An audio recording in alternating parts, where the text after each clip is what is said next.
I am one of the youngest ministers in the world and the oldest of the millennial generation. I can empathize with the next generation's passion for a sustainable world. Also, I am well aware of their anger with the older generation for their inaction. I am going to be a father next year.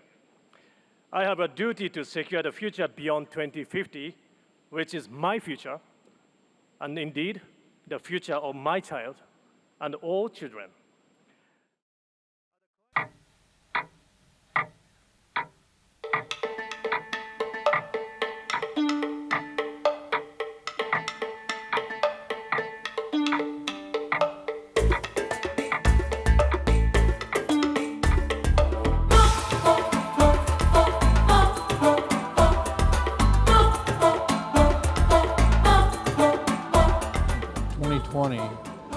All the nations of the world are supposed to evaluate and then make further commitments on what their goals are to reducing greenhouse gas emissions.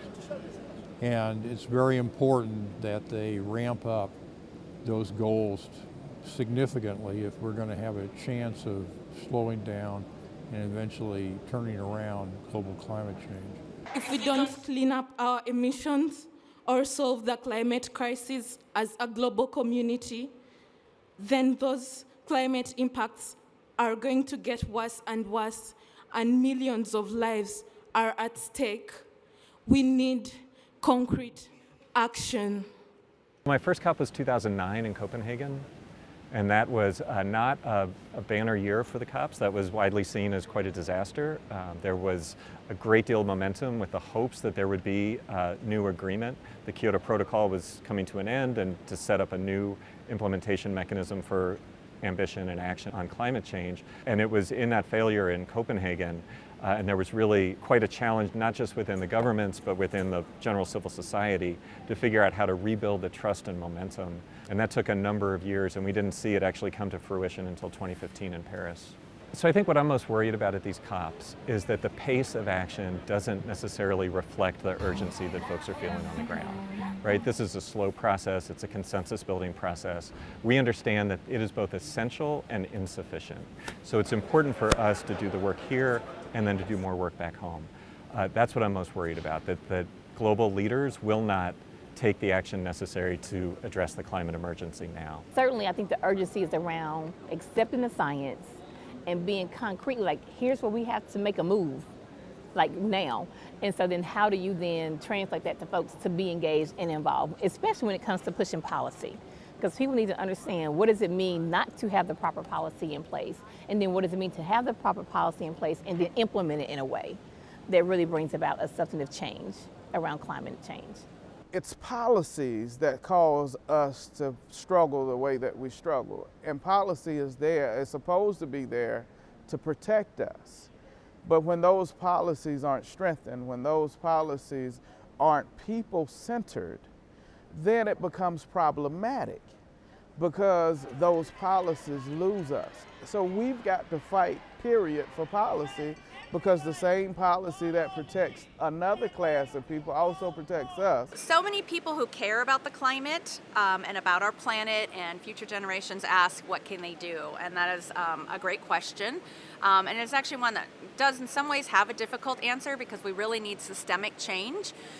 So ultimately, the best thing that every citizen can do is to be having conversations with other people in their lives, in their communities, in their churches, in their carpool, in their book group, saying and talking about the importance of climate action and then how important it is to actually influence our politicians by contacting them, writing them, Facebook posting, tweeting that you demand climate action. I think for me, ultimately, this goes back to common values. And so the sense that I have in being here in this space, listening and learning from other people who are working across sectors, working in multiple countries around the world, is that we're doing this because of what we value.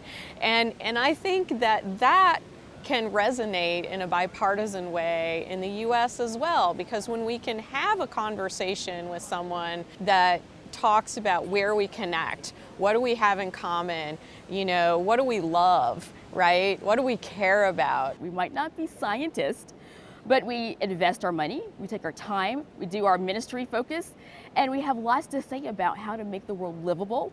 And we do that because we're people of faith. And so learning just to use those words, to have confidence in our ability to tell our story is really important. I think we've been lulled into a sense of powerlessness. And I want to help us, even as people of faith, who should approach this with great humility, but to also realize that in global terms, we have access to great power, and we should steward that because it all belongs to God. And at different times in the world's history, we may have been slow to act when we were needed. And I want to remind us as Americans that we don't want to be slow to respond again. We cannot continue to be indifferent. It is not only irresponsible from us, but it's really a lack of awareness on how these issues are affecting us, just in terms of migration, in terms of climate change consequences that are happening in our country, internally displaced peoples, indigenous peoples in Alaska, and other communities in the United States that are being affected because of climate. I'm not unique, especially in our church, of someone who owes his livelihood and good fortune to the fossil fuel industry. And so it's a little counterintuitive to say we've got to shut this down. Many of my friends are in that boat, so it's a hard sell to them. And what I want to do is talk to some of the more thoughtful ones and see what their impressions are, how they're impressed by this, what they think we should be doing. It's at the best interest of the United States to care about the issues of the world and build solidarity and be in full commitment to our international community, right? Because this is something that we have to do together. No country can be left behind, and especially the United States is very influential, and so let's make sure we're leading this conversation about climate and not staying behind. In the town where I live now, it's called York, Pennsylvania. And York was famous for developing the York Plan to respond to World War II when we finally entered the war, where all of the businesses in York, the manufacturers, came up with a plan to respond as quickly and as efficiently to get the rest of the free world what it needed to defeat fascism. And I think we are called in very much the same way. If we do not act sooner than later, well, none of us will be here, right? And I think for me, it's how do we really get people to understand that science and faith can coexist side by side, and that this is real, and we need to take action because, those who deny it, you won't escape it. Several years back, we did 2 or 3 surveys on attitudes of Presbyterians regarding caring for creation. A couple of the interesting things we found was that the overwhelming majority of pastors and specialized ministers said that they had preached in the last year on caring for creation, whereas the number of laity who remember hearing such a sermon is very small. The other thing we found was that Presbyterians love national parks, and they visit national parks regularly, driving through. But when we asked them how many hikes have you taken or how much time have you spent camping or whatever, the percentage drops enormously down. They also believe in engaging the political leaders of our country, but when we asked how many of them have written a letter to their representative in the last year, it was about 4%. People want to be engaged, but they aren't. They feel overwhelmed. And so our charge is to engage people and to keep them inspired, and also to strengthen our democracies. I heard that in a number of places, that so goes democracy, so goes our response to climate change. So we need to strengthen our democratic institutions and to equip citizens, and we would say equipping disciples, to live into their baptismal call. And part of that is educating them about what they can do from a faith perspective, but also from a scientific and economic perspective. I know it feels great to recycle. I mentioned this before, and to change your light bulbs, and you should definitely do that. But if you think that's all you need to do, then I'm sorry, you're mistaken, because the reality is we have to get systemic change at the federal and international level, and that requires people taking political action. Just doing the right thing as a consumer by buying the right products is just not enough. You have to mobilize with political action, and that means talking to people in your community that this is an issue that's so important to you, because really it is about our children and the planet we're handing to them. We need to make sure that we leave an earth here that's for our generations, for our kids and our kids' kids. If we don't address climate change now, this will not be the case. I'm going to write more letters to my congressman who is not receptive, but I'm going to start copying some of these other offices, because every now and then I have a good point or know something or share something. And everybody from Washington that we've heard from says things along the lines of, keep us posted. We like to hear from you. We are the point of reality for folks to make those decisions on the big governmental level, and so we can just keep telling them and encouraging ourselves to say that our experiences matter, our neighbors' stories matters, and we as people of faith have something to say for the scientists, for the government executives, even in our U.S. policy arena or in the global arena.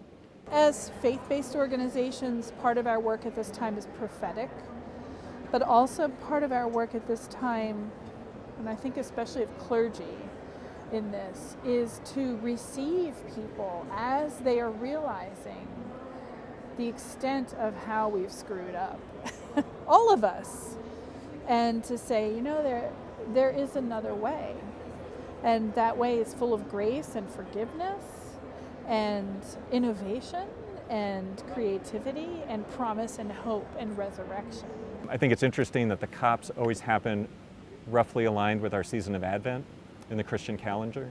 And so when I think about the first week of Advent, and we talk about lighting that first candle and it's sort of hope in the darkness, I see in the midst of all this darkness, right, there is so much challenge related to the climate crisis, that there is a light of hope, that we in that faith community need to reflect that hope, that we understand that for those of us who are Christian, that Christ came to save not just humanity, but all of the cosmos, and that we are to participate in that salvation. And so when I think about the hope here at this COP, is that we who have the privilege of being here as members of the faith community will be inspired and connected and really catalyzed to do more action when we go back home. My last message, and hopefully my lasting message, is to get involved. We cannot afford for anyone at this point to sit out. Everybody has to get in the game. We need all hands on deck, and that includes you.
Pourquoi vous m'aviez dit ça?